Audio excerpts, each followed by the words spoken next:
پوچھتے ہیں سردی کے موسم میں سردی زیادہ ہو تو کیا بندہ گھر میں عشاء کی اور فجر کی نماز پڑھ سکتا ہے یا نہیں پڑھ سکتا؟ بسم اللہ والصلاۃ والسلام علی رسول اللہ، اما بعد فاعوذ باللہ من الشیطان الرجیم، بسم اللہ الرحمن الرحیم۔ میرے بھائی نے جو سوال کیا ہے نا کہ سردی زیادہ ہو، سردی کی وجہ سے مسجد میں نہیں آ سکتے،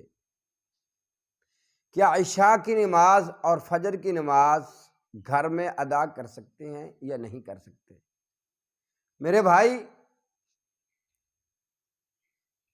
جب سردی زیادہ ہو جائے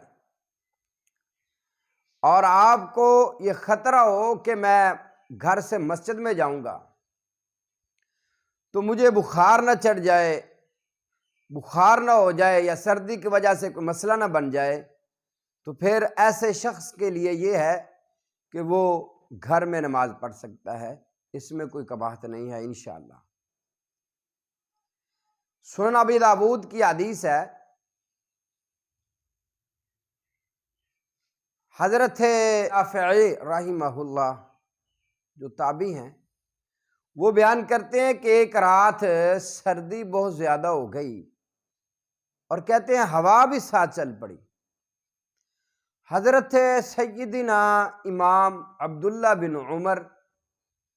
رضی اللہ تعالی عنہما نے مؤذن کو حکم دیا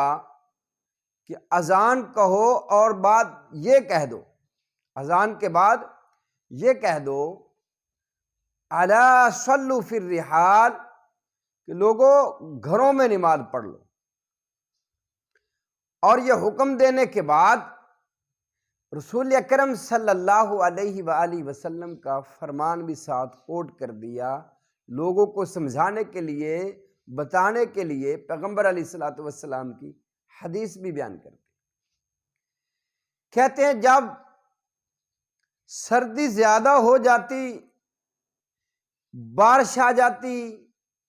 یا سفر میں ہوتے تو رسول اللہ صلی اللہ علیہ وآلہ وسلم مؤذن کو حکم کرتے کہ اذان میں یہ الفاظ کہہ دو الا صلوا فی الرحال، کہ تم اپنے اپنے پڑاؤ والی جگہ پر جہاں پر ہو وہاں پر ہی نماز ادا کر لو۔ تو لہذا اس میں کوئی قباحت نہیں ہے۔ اگر کوئی بندہ زیادہ مریض ہو، عذر نہ ہو، یہ تو ایک شرعی عذر ہے کہ بندہ باہر نکلے گا، سردی لگ سکتی ہے، زیادہ سردی، بخار بھی چڑھنے کا خطرہ ہے، بغیر شرعی عذر کے، بغیر کسی عذر کے گھر میں نماز نہیں پڑھنی چاہیے۔